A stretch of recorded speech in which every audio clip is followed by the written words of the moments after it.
one more minute. Wait for the bell.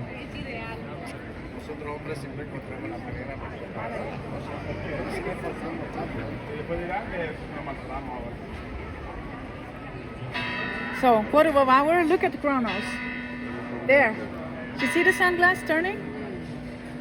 So now he's going to start with the scepter 12 times. And right. And then the bell ringer on the top of the lantern is moving, turning the bus. And at the same time you see Kronos counting with the scepter, opening the mouth.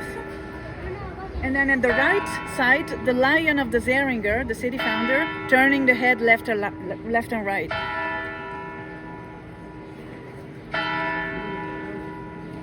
So everything is connected. And that dates back from 1405, more or less.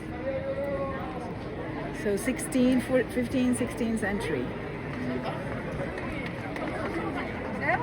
And now we're going to see the rooster one more time. So if you missed the rooster, check it out. I missed it again. There. Have to come back tomorrow. Okay.